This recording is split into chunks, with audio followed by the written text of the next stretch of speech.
일본의 임페리어라는 호텔이 있다고 합니다. 이 호텔은 미국의 건축가 프랭크 로이트라는 사람이 세운 건물이라고 합니다.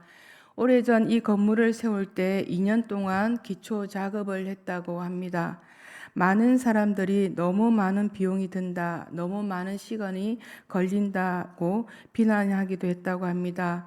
수년의 골조 공사가 끝난 다음 다시 내장 공사를 다 마치기까지 또다시 2년이라는 시간이 걸렸다고 합니다. 그런데 1952년에 동경에 대지진이 일어났을 때 동경에 수많은 건물들이 있었지만 이 건물만은 부서지지 않고 아수라장 속에서도 이 임페리어 호텔만큼은 그대로 건물이 있고 물건 하나 손상되지 않고 그대로 있었다고 합니다. 세계에서 고층 빌딩들이 가장 많이 모여 있는 곳이 뉴욕의 맨하튼이라고 합니다. 우리가 잘 아는 엠파이어 스테이트 빌딩을 비롯하여 수많은 빌딩들이 모여 있는데 조그마한 도시에 이 엄청난 빌딩들이 모여 있는 이유가 비밀이 어디 있을까입니다.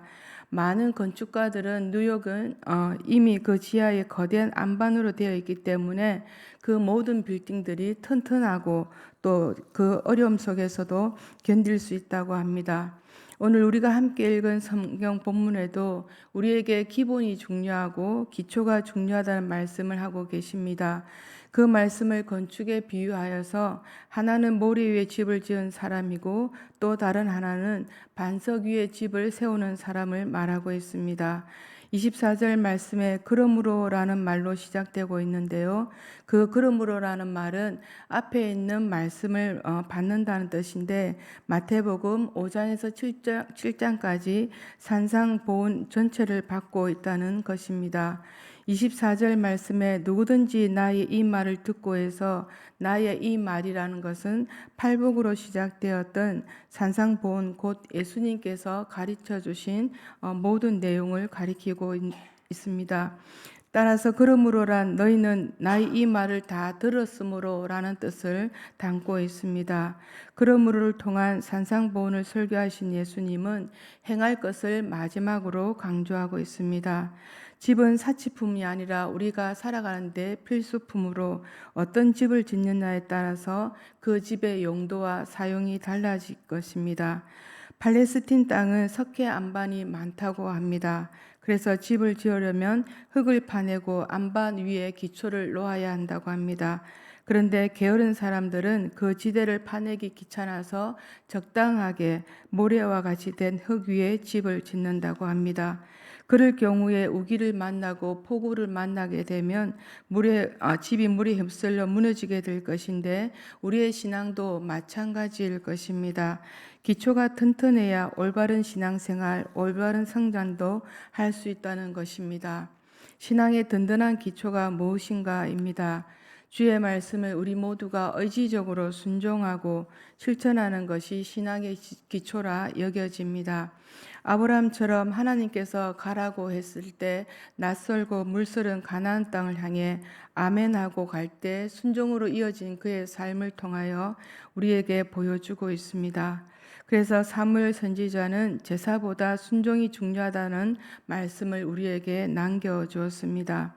캐나다 스티브 탐험가는 인생을 사막에 비유하기도 했는데 등산은 정상이란 분명한 목표가 있지만 사막에는 정해진 길이 없다는 것입니다. 사막에서 우리가 어디로 향해야 할지 확신하지 못하게 됩니다. 그래서 대충 방향을 정하고 스스로 갈 길을 찾아내기도 합니다. 그래서 인생을 사막에 비유하기도 하는데 그 사막 같은 인생을 우리 모두가 한 걸음 한 걸음 불확실한 가운데 방향을 찾아가기도 합니다. 어느 누구에게도 삶이 완성되어 있지 않기 때문에 언제나 새로운 길을 찾아가야 하고 주어진 삶의 무게에 맞서야 하는데 산다고 하지만 언제나 아쉬움과 후회가 남는 것이 우리 인생의 시간이 아닌가 합니다. 혼잡한 시대를 살아가는 우리에게 바르게 안내하고 분별력 있는 삶의 기초가 세워져야 하는데 아무리 신앙생활 열심히 한다고 하여도 믿음이 좋아도 삶의 문제를 마주하게 됩니다. 순간 우리 모두가 낭망하고 좌절하는 것은 하나님 앞에 우리 모두가 얼마나 연약하고 부족한 존재임을 그 일들을 통하여 느끼고 깨닫게 하는 게 아닌가 합니다. 우리가 아무리 예배를 드려도 나름 믿음 생활 한다고 하여도 정말 믿음에 굳게 서 있는지 믿음의 신앙생활 잘하고 있는지 모를 때가 많이 있습니다. 우리가 어떤 일을 만나고 그 일들을 겪어갈 때 그동안 신앙생활을 해왔던 모습들이 삶을 대하는 태도에 따라 고스란히 보여지고 드러나는 것은 어찌할 수 없는 현실인 것 같습니다. 오늘 우리가 함께 읽은 25절 말씀에 창수가 나고 바람이 불어 그 집이 부딪힐 때는 바로 신앙의 진위가 드러나는 때라고 말씀해 주고 있습니다. 그때의 불순종한 반석 위에 집 지은 성도들의 집은 참 성도는 신앙의 집은 건재할 것입니다. 그러나 불순종은 모래성 위에 지은 거짓의 신앙의 집은 그대로 무너지리라는 것을 말씀하고 있습니다. 오늘 우리가 함께 읽은 본문 앞절에 보면 21절에 보면 나더러 주여 주여 하는 자마다 다 천국에 들어갈 것이요 다만 하늘에 계신 내 아버지의 뜻대로 행하는 자라야 들어가리라는 말씀이 있습니다. 이는 입으로만 하나님 하나님 하지 말고 하나님 앞에 보여줄 열매가 무엇이냐는 것입니다. 그 열매를 위하여 무언가를 행하며 우리 모두에게 살라는 것입니다. 한 주일에 우리 모두는 드리는 예배 숫자가 많이 있습니다. 그리고 유튜브를 통하여서도 또 말씀을 접하기도 합니다. 드려지는 예배를 통하여 주셨던 그 말씀의 열매를 가지고 우리가 살아가야 하는데 삶이 그리 따라주지 않는 것 같습니다. 하나님의 말씀을 듣고 실천하지 아니하는 자들에게 하나님은 불법을 행하는 자들이라고 책망하고 계십니다. 오늘 우리가 함께 읽은 24절 말씀에 반석 위에 지은 지혜로운 사람, 곧 사람에 관한 이야기입니다. 26절 말씀에도 모래 위에 지은 어리석은 사람이라고 말씀하고 있습니다. 산상보훈의 결론은 내 인생의 업적이 무엇이냐를 묻는 것이 아니라 내 인생의 기초가 무엇이냐를 묻는 본질적인 질문을 우리에게 하고 있습니다. 내 인생의 본질이 무엇이냐, 내 인생의 본질을 경험했느냐, 내 인생의 기초를 바꾸었느냐라고 말하고 있습니다. 돈 위에 집을 짓고 명예 위에 집을 짓고 세상의 욕망 위에 집을 짓고 그 자리에 내 인생의 기초가 예수 그리스도로 바뀌었냐고 바뀐 경험이 있느냐는 것을 묻고 있습니다. 존재가 달라진 경험이 있느냐를 묻는 것이지 얼마나 잘 지었냐라는 문제가 아님을 우리에게 말씀하고 있습니다. 새술은 새 부대에 담으라는 말씀이 있습니다. 그렇다면 이를 위하여 우리 모두가 무엇을 해야 할까입니다. 창조주께서 이미 새술을 준비하셨는데 우리는 다만 새 가죽 부대를 준비하면 되지 않을까 합니다. 속을 채우지 않는 커다란 새 것으로 준비하면 좋겠습니다. 크게 비워져 있으면 있을수록 더 좋은 것을 그 새술에 담을 수 있는데 내 존재의 항아리에 충만하게 채워질 것입니다. 새술로 순수한 사랑을 채우고 새술로 평안함을 채워 나누고 새술로 인하여서 함께 있음에 생명을 나누며 전하게 되어질 것입니다. 그로 인하여 기도의 기쁨이 채워질 것이고 감사로 인하여 하나님께 화답하는 삶이 될 줄 믿습니다. 그리할 때 채워진 것으로 지극히 작은 것으로 인하여 함께 나누고 한 대를 통하여 천국이 남의 것이 아니라 여기 있다 저기 있다가 아니라 바로 우리 안에 있음을 알게 될 것입니다. 그러한 채워짐이 있을 수 있도록 내 존재 항아리를 잘 준비하는 우리 모두가 되시기를 기원드립니다. 26절 말씀에 보면 나의 이 말을 듣고 행하지 아니하는 자는 이 말씀에서 나의 이 말을 듣고의 비중을 두면 나의 이 말을 듣지 않고 내 멋대로 행하는 자 이런 뜻이 됩니다.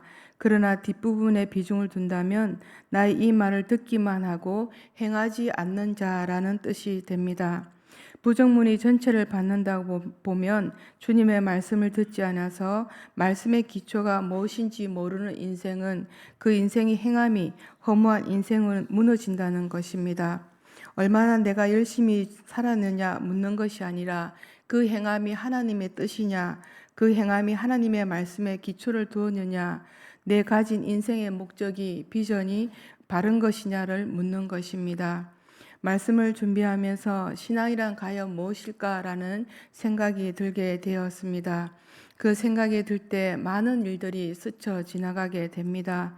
어떤 토대 위에서 신앙이 다져져야 흔들리지 않는 믿음을 간직한다는 것은 우리 모두가 익히 들어서 알고 있습니다.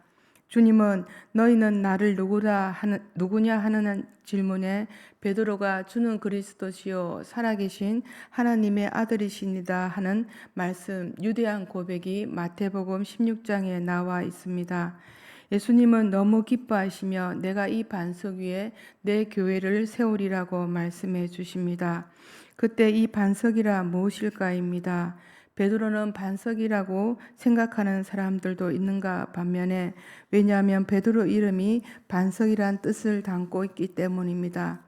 이어지는 말씀에 예수님께서 십자가에 못 박혀 죽으실 것이라고 말씀합니다. 그러자 베드로가 예수님을 가로막으며 주여 그리 마옵소서라고 만류하는 장면이 말씀에 나옵니다.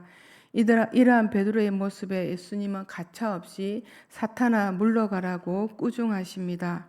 이렇게 쉽게 사탄에 오염될 수 있는 베드로 위에 교회가 세워진다면 그 교회가 어떻게 되겠는가입니다.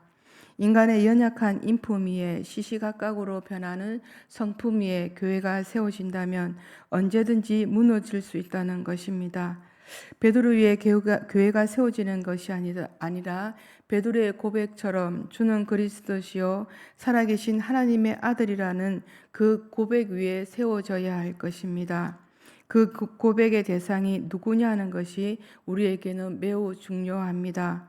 교회가 세워진 기초가 무엇이냐는 질문은 내 인생에 서 있는 반석이 무엇이냐는 질문으로 우리 앞에 주어지게 됩니다.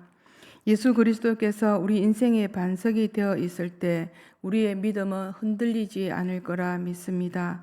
내 인생의 주춧돌이 주님을 확신한다면 어떠한 어려움이 와도 어떠한 역경이 와도 흔들리지 않는 삶의 시간들이 될 것입니다. 우리 모두의 인생에 주님은 반석이 되어 주셔서 지금까지 우리 모두가 잘 견디고 또 앞으로 주어진 인생의 길을 잘 헤쳐나갈 거라고 다짐해 봅니다.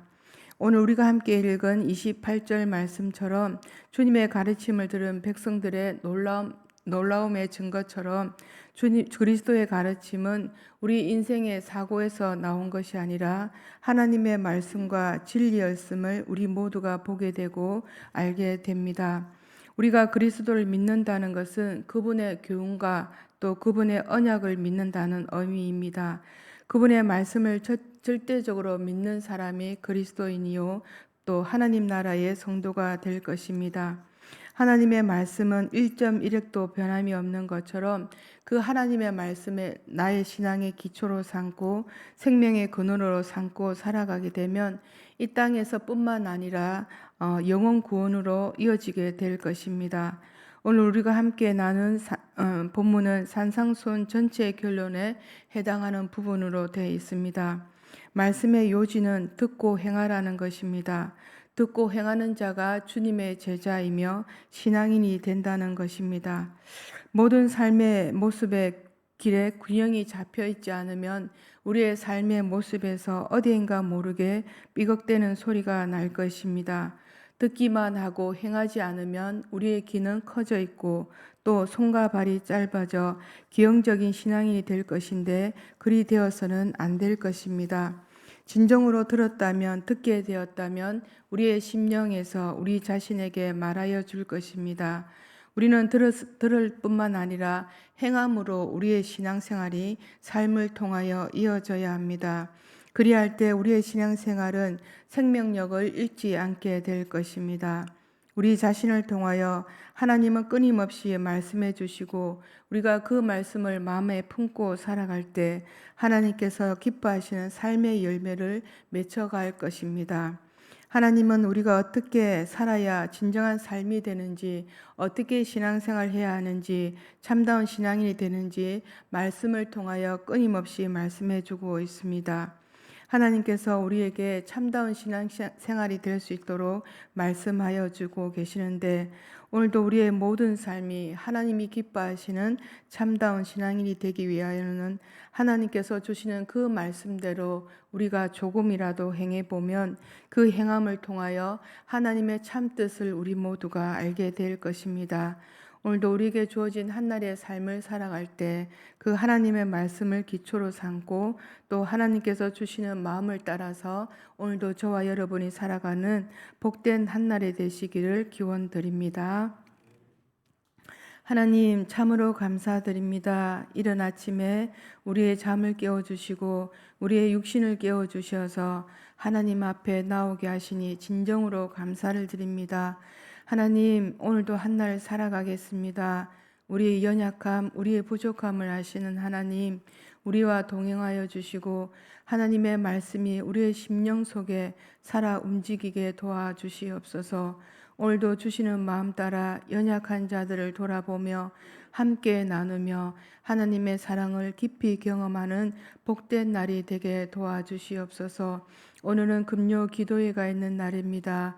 모두가 함께 나와 주님을 찬양하며 주님의 이름을 부를 때 하나님의 놀라운 성령의 경험을 할 수 있도록 도와주시고, 하나님 앞에 올려드리는 모든 기도 제목들이 우리의 삶 가운데서 아름답게 이루어질 수 있는 그 날이 될 수 있도록 인도하여 주시옵소서. 하나님 앞에 올려드리는 기도의 제목 가운데 하나님께서 흠량하여 주시고 우리의 삶 가운데서 그 기도의 제목들이 하나하나 이루어졌을 때 하나님의 놀라운 사랑들을 경험할 수 있도록 인도하여 주시옵소서. 이제는 우리 주 예수 그리스도의 은혜와 하나님의 사랑과 성령의 교통하심이 하나님께서 주시는 그 말씀 따라 오늘도 삶 가운데서 행함으로 이어지는 삶을 살고자 다짐하는 우리 성도님들 삶 가운데 또 삶의 여정 속에 함께 하시기를 간절히 축원드리옵나이다. 아멘. 우리 이 시간 주님의 이름을 부르며